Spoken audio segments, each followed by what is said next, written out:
Ya, salam, Tuhan Yesus memberkati kita semua. Ya, jadi kami hanya memiliki tujuan bagaimanakah Yesus itu betul-betul adalah Tuhan dan dia tidak memaksa seseorang pun untuk menyembah dia sebagai Tuhan. Tetapi kalau orang itu sudah diterangi hatinya dan ikhlas, itulah yang dia terima. Bahkan kalau mereka itu bersandiwara, lebih baik dia katakan, tidak usah ikut aku, ikutlah Tuhan Allah yang lain.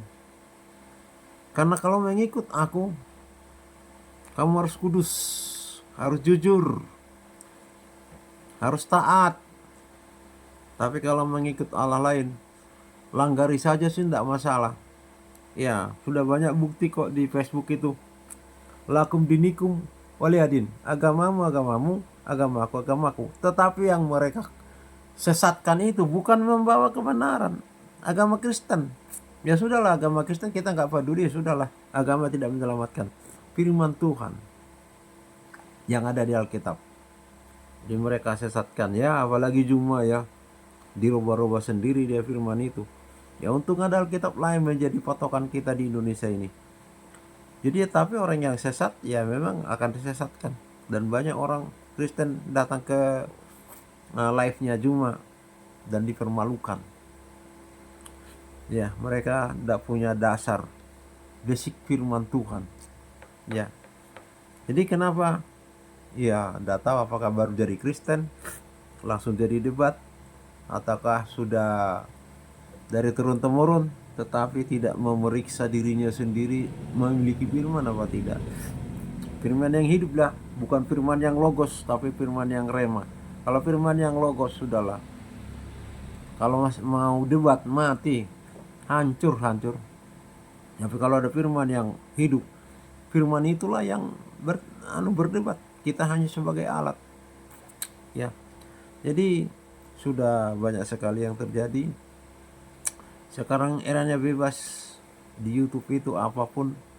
Jadi pendeta yang jarang ke YouTube, mengkritisi YouTube, dan juga jemaat juga mungkin ya. Kalau di YouTube itu sembarang kalir katanya teman orang Jawa. Semua pemberitaan ada. Ya. Bahkan anak saya bilang, Bapak itu mendengarkan khotbah di YouTube, di Facebook, belum tentu itu manusia. Sudah rekayasa AI. Ya, jadi intinya hati-hati dengan apa yang diberitakan di YouTube. Kalau kita tidak memiliki Roh Kudus, hancurlah. Hancur. Karena kita diajari oleh robot yang tidak punya perasaan, lama-lama kita tidak punya perasaan. Itu kan memang larinya AI itu. Jadi karakter manusia itu dicekoki dengan robot, pikiran robot. Itu saja. Dan tidak memiliki perasaan, dan akhirnya membuat manusia seperti itu. Mati perasaan dan tidak mau peduli lagi lah. Lo gua, kata firman Tuhan, kasih semakin dingin. Iya. Jadi itu kudeta AI itu. Apabila semua sudah dikuasai dia, tinggal dia nanti yang menentukan. Sama dengan ya teman-teman Muslim yang nggak memeriksa mereka, maka saya bilangin, kalau Kristen itu disuruh meneliti firman, memeriksa. Kalau yang membawa firman disuruh mengawasi ajarannya. Kalau yang mendengarkan firman disuruh meneliti. Telitilah firman itu. Selidikilah aku. Itu Tuhan Yesus suruh menyelidiki. Jadi salahkah kalau nanti kita mengkritisi seolah-olah yang kita yang lebih pintar. Jadi kalau Tuhan mengatakan selidikilah aku, apakah aku benar? Selidiki. Jadi kalau kita menyelidiki pengkhotbah di YouTube, pengkhotbah di non YouTube, salahkah kita? Kalau salah, di mana salahnya? Yesus saja kebenaran, jalan kebenaran dan hidup, suruh meneliti, apalagi pengkhotbah. Ya, jadi kalau saya meneliti, dua-duanya harus memeriksa ajarannya. Ya, kalau yang memang khotbah AI pakai AI, ya saya kira gampang udah diteliti kalau punya roh, membedakan karunia, membedakan roh ya. Gampang lah. Ya enggak tahu teman-teman ya, kalau saya itu ya sudahlah. Saya hanya berkata begini, ya Tuhan, kata Rasul Paulus, ada dengan maksud untuk kepentingan sendiri memberitakan firman. Supaya hebat, supaya segala macam. Ya, ada karena dengan niat baik, maksud baik. Maksud baik itu ialah menjaga ajarannya. Tidak mau menyimpang karena itu menjadikan hati Yesus. Ya, kalau niat baik itu ya pokoknya dapat gajian, dapat duit segala macam, ya larinya kepada honor. Ya, jadi saya satu hal lihat di debat Facebook itu ialah hanya untuk jor-joran untuk menang. Ya, jadi saya dasarnya itu dari pemberitaan Alkitab di Facebook maupun pemberitaan Al-Quran dan hadis. Kalau di Islam itu kan ada dua yang diberitakan, Al-Quran dan hadis. Kalau di Kristen Alkitab. Jadi sudah lama saya dengar sampai sekarang, dan diakui juga di debatnya Edis, bahwa hadis penyempurna Al-Quran sama dengan undang-undang dasar dengan undang-undang pelaksana lainnya. Tetapi undang-undang dasar itu pokok, tidak boleh menyimpang dari situ. Untuk melaksanakan undang-undang dasar dibuatlah undang-undang lainnya, perpres, perda, perwali seperti di Medan. Itu tidak boleh menyimpang daripada undang-undang dasar 45. Nah, tapi di Al-Quran dengan hadis malah penyempurna Al-Quran. Jadi undang-undang pelaksana itu bukanlah penyempurna undang-undang dasar 45. Iya, beda ya. Nah, itu seperti itu. Jadi bukan seperti itu maksudnya. Bahwa antara hadis dengan Al-Quran. Nah, jadi kalau memang hadis adalah penyempurna Al-Quran, berarti Al-Quran tidak sempurna. Berarti lebih tinggi derajatnya hadis daripada Al-Quran. Nah, itu bagaimana teman muslim bisa menjawab itu? Wah, udahlah. Jadi mereka asal ngomong, tidak memeriksa ajarannya seperti katakan Tuhan. Ya, makanya ribut. Kalau memang Al-Quran itu disempurnakan oleh hadis, makanya Muhammad itu adalah lebih tinggi daripada Allah, karena bisa menyempurnakan Al-Quran. Ya, jadi kalau pelaksana, oke lah. Satu contoh At-Taha 20:14. Akulah Allah, tiada Tuhan selain aku. Sembahlah aku, selenggarakanlah sholat untuk mengingat aku. Ada yang ngomong dirikan, ya memang multi tafsir itu Al-Quran sama hadis ya. Hanya yang bisa menafsirkan mereka yang bisa membuat arti. Jadi kalau yang awam tidak bisa. Kalau di Alkitab, yang awam bisa dipakai Roh Kudus untuk menafsirkan yang masih tersembunyi. Tetapi yang masih tersembunyi hanya perkara-perkara yang ke depan di kitab Wahyu lah banyakan ya. 7 roh Allah. Nah, itu ditafsirkan betul-betul 7. Padahal kesempurnaan roh Allah itu untuk melakukan perkara-perkara yang ajaib di bumi dan di surga. Padahal angka 7 waktu itu memang angka sempurna. Jadi mereka terus langsung mengira bahwa Allah itu memiliki 7 roh. Seperti itu penafsirannya kalau di Alkitab. Nah, yang mau saya sampaikan ialah, saya mendasari dari apa yang sudah viral. Kemudian ya termasuk yang viral langsung debat ya. Kemudian yang viral yang sudah dituliskan di Google itu masih saya temukan beberapa belakangan ini ada penafsiran dari yang lain. Tetapi setelah saya mendapati debat itu sudah dimasuki oleh AI, jadi berulang-ulang itu terus sampai kita belenek. Nah, kemudian yang saya temukan adalah, saya selidiki adalah, semua tafsiran-tafsiran di luar AI habis. Semua diringkas oleh AI, Al-Quran itu. Nah, kalau sudah yang lainnya sudah lenyap segala macam, mereka tidak memiliki pengertian terhadap makna Al-Quran, hanya membacanya saja. Makanya dikuasai oleh AI. Akhirnya tidak ada lagi yang bisa. Akhirnya tergantung kepada AI lah kebenaran itu. Ya, saya sudah mengkritisinya, menyelidikinya. Kalau ke Islam mungkin bisa mengkritisi ya, tapi kalau Kristen menyelidiki. Jadi saya sudah mengkritisinya bahwa kebenaran di Al-Quran itu ditentukan oleh tafsir, ditentukan oleh suara mayoritas ulama. Loh kok bisa? Yang paling tinggi kan firman Allah. Kebenarannya kok bisa ditafsirkan oleh penafsir dan eh, ulama mayoritas? Loh, saya sampaikan. Loh, apakah kebenaran ditentukan oleh suara mayoritas seperti pilkades? Nah, ini kebenaran seperti apa? Tidak bisa. Justru paling tinggi dari semuanya itu adalah firman Allah, Al-Quran.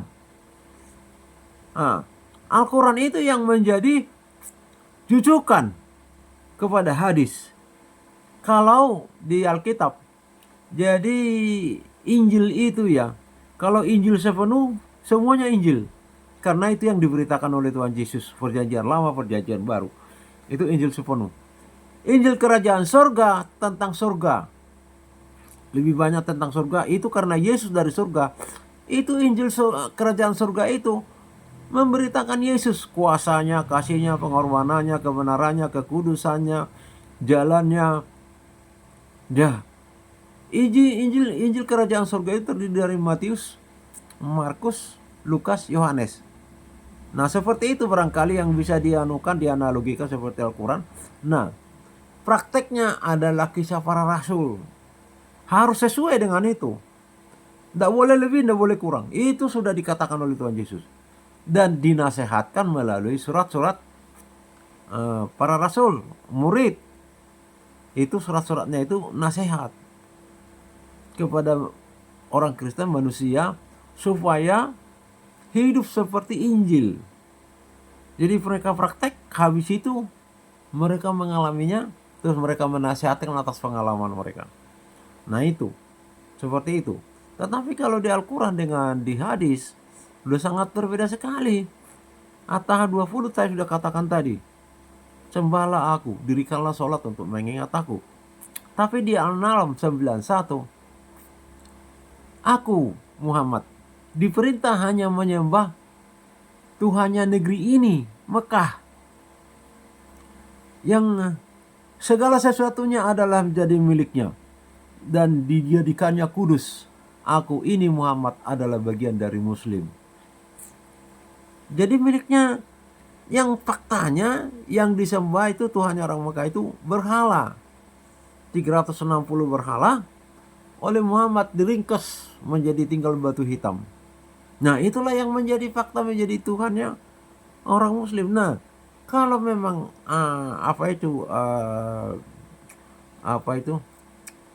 hadis itu penyempurna daripada Al-Quran, makanya yang lebih ditonjolkan itu adalah An-Nahl 91, bukan At-Taha 20, karena At-Taha 20 disempurnakan oleh An-Nahl 91. Bagaimana pendapatnya? Nah, udah kacau, terbalik kan, udah bertentangan seperti itu. Nah, itulah yang perlu saya sampaikan. Kalau diselidikilah aku, kata Tuhan Yesus Kristus. Ya, jadi kalau di Kristen, ya berlaku juga hal yang sama, teman-teman Muslim. Harusnya Kristen itu tidak boleh iya saja semua atas pemberitaan. Ya, kalau mau memang kita sama-sama maju, pemberita firman Tuhan juga di Kristen harus mau diselidiki. Tuhan Yesus saja suruh untuk menyelidiki dia, apalagi pengkhotbah. Nah, jadi tidak tahu pendapatnya pendeta YouTube kepada pendeta non medsos, pendeta medsos, pendapatnya kepada pendeta non medsos sama. Kalau kita lihat Sama. Salah satu diantaranya adalah dokter. Siapa itu? Yang mengatakan ada 577 kesalahan di Alkitab. Luar biasa. Jadi saya bilang ya tinggal covernya saja nggak salah. Semuanya salah berarti. Satu saja yang salah. Berarti bisa dikatakan yang lainnya salah. Apalagi kata firman Tuhan bahwa Yesuslah kebenaran, jalan dan hidup. Itu mengenai Yesus itu firman Alkitab itu. Kalau ada sampai 500 sekian berarti Yesus itu tidak benar sudah. Lari-larinya ke situ. Sampai ada yang mengatakan bahwa firman Yesus itu hanya 18%. Lainnya itu firman Allah lain. Padahal Yesus itu mengutip perkataannya iblis setan dan mengatakannya kepada muridnya supaya dituliskan. Nah itu yang menjadi firman itu karena Yesus memperkatakannya supaya dapat dibedakan mana setan, mana Tuhan. Kalau Yesus tidak mengutip itu perkataan-perkataan setan, itu bukan firman sudah. Jadi ada firman yang memang dari Yesus langsung, ada firman yang dikutip oleh Yesus. Supaya membedakan antara kudus dan yang tidak kudus itu ada. Jadi tetap firman karena disampaikan oleh Yesus kepada penulis. Perkataan Yesus yang memang mengutip perkataan setan, tetapi itu perkataan Yesus. Nah, jadi saya mendapati juga ya di Kristen itu ya, yang udah nggak usah jauh-jauh lah. Di gereja kami juga pun banyak hal yang tidak benar. Salah satu diantaranya ialah lagu-lagu pujian. Diberkati kau Tuhan atas pujian kami. Coba merendahkan Tuhan enggak itu? Yang pemilik berkat itu Tuhan kita yang diberkati. Ya sedikit ya. Sedikit bedanya antara keselamatan dan ketidakselamatan. Sangat tipis bedanya antara maksudnya Tuhan dan maksudnya setan. Itu maksudnya setan itu diberkati, terbalik manusia yang memberkati Tuhan. Padahal yang benar di Kristen itu Tuhan yang memberkati Kristen umatnya. Tuh dibalik. Kenapa tidak dimuliakan kau Tuhan atas pujian kami? Mana yang lebih benar? Diberkati atau dimuliakan? Coba tipis ya perbuatannya setan itu ya. Diberkati kau Tuhan, direndahkan. Sama dengan Khomeini. Merendahkan Yesus itu menjadi nabinya orang Syiah. Dia mengucapkan selamat Natal tahun 2026 kemarin. Habis itu bertubi-tubi. Saya itu terkesima, tertipu, hampir tertipu. Ya lebih baiklah daripada haram mengucapkan selamat Natal kepada Yesus. Ternyata Yesus tidak mau. Tidak mau. Tidak mau direndahkan dan mengucapkan selamat Natal dengan merendahkan suwi. Itu namanya penghinaan dan apa namanya itu? Ngenyek apa itu bahasa Indonesia itu? Penghinaan. Nah, setelah selamat Natal terjadi peristiwa menghebohkan. Teheran kehabisan air tawar. Air itu air kehidupan, air tawar itu. Pada firman Yesus di Alkitab. Habis itu mata uang Iran anjlok. Anda percaya apa tidak terserah. Habis itu terjadi demo dan pembunuhan demo. Habis itu terjadi perang. Habis itu Ali Khamenei meninggal karena perang. Iya. Di Alkitab juga seperti itu. Udah tersiar itu kabarnya daerah Zakir Naik. Kena sakit katanya, ada bilang AIDS, ada bilang HIV, tapi itu yang ada muncul. Yang lain tidak ada bantahan dari Zakir Naik atau siapapun. Tetapi oleh pembela-pembelanya dibelokkan lah macam-macam. Itu sedang ada di dalam infus. Dia meminta maaf kepada Yesus karena mengatakan Yesus itu adalah Muslim. Itu diancam sama orang-orang Muslim. Karena dia kan sudah diagung-agungkan itu. 100 juta pengikutnya seluruh dunia. Nah banyak sekali Islam yang kecewa. Karena mencabut apa yang dia katakan. Dan itu sampai sekarang ajarannya populer itu. Dalilnya. Aku akan jadi Kristen apabila ada di Alkitab mengatakan akulah Tuhan. Yesus mengakui dia adalah Tuhan. Seperti Al-Quran. Akulah Allah, tiada Tuhan selain aku, sembahlah aku. dirikanlah sholat mengingat aku. Lah itu populer. Nah akhirnya kita temukanlah di Alkitab Yohanes 13 ayat 13. Murid-murid itu yang mengakui Yesus tidak pernah menonjol-nonjolkan dia Tuhan. Setelah dilayani, dibuat kuasa, mujizat segala macam, akhirnya murid itu otomatis salah satu Petrus, Tuhan janganlah melap saya. Tidak pantaslah Tuhan melap saya itu. Loh, apa yang aku lakukan ini, kamu pun harus melakukannya. Saling memaafkan, saling menyucikan, saling menguduskan. Memaafkan itu ya menguduskan ya. Kamu mengatakan aku Tuhan dan Tuhan, itu benar. Saya sampaikan ke Zakir Naik dan banyak teman-teman. Akhirnya dia menyesal mengatakan Yesus itu bukan Tuhan. Dan dia diancam oleh pengikut-pengikutnya dan keluarganya. Itu yang muncul. Nah, jadi teman-teman juga ya yang di Kristen pemberita-pemberita ya. Ya tolonglah kasihanilah jemaat itulah. Dan jangan membuat hati Yesus itu pilu, sedih. Tidak mengawasi ajarannya. Banyak sekali di gereja kami juga yang gak usah ini ya. Ajaran-ajaran yang dibawa dari luar, pengajar-pengajar yang sesat. Satu, kakar kita itu menghidupi firman. Dan dapat melakukan firman dan kita bisa menghidupi firman. Yohanes 14 ayat 6 berkata, akulah jalan, kebenaran dan hidup. Yohanes 1 ayat 1 berkata, pada mulanya adalah firman. Loh, pada mulanya adalah firman. Wahyu 1 ayat 8, akulah Alfa dan Omega, maha kuasa. Loh, kok di gereja kami ini kok mengatakan kami menghidupi firman? Apalagi mau diartikan lagi di situ, ditafsir. Menghidupi firman itu memberi makan, minum, dan segala macam supaya firman itu hidup. Lah kami ini loh, itu worship leader berkata supaya kita itu menghidupi firman. Waduh, pendeta juga seperti itu. Ada pendeta yang berkata untuk kita bisa menghidupi firman. Maksudnya mungkin untuk bisa kita melaksanakan firman, bukan menghidupi. Sesat. Nah, itu di Sugos, ya pendeta senior. Ya Pak Alex S. juga berkata supaya kita menghidupi kebenaran. Loh, Yesus itu dihidupi oleh Pak Alex. Pendeta Tiberius yang mengandalkan perjamuan kudus dan minyak urapan itu. Waduh, bagaimana ini Tuhan? Makanya saya tidak tahu ya. Aduh, saya capek kalau mendengarkan firman Tuhan. Saya hanya bertanya-tanya kepada Tuhan, mengapa Tuhan aku yang dianukan untuk ini? Tuhan serahkan hati saya belakangan ini. Apakah tidak ada orang lain yang sepaham dengan saya bahwa itu pengajaran yang sesat? Tidak mengawasi pengajarannya. Ada lagi, karena firman Tuhan berkata, pada hari ini telah lahir bagimu juru selamat di kota Daud. Nah itu diajarkan bahwa Yesus itu harus lahir setiap hari di hati kita. Loh, kapan besarnya? Pada Natal yang kemarin juga seperti itu.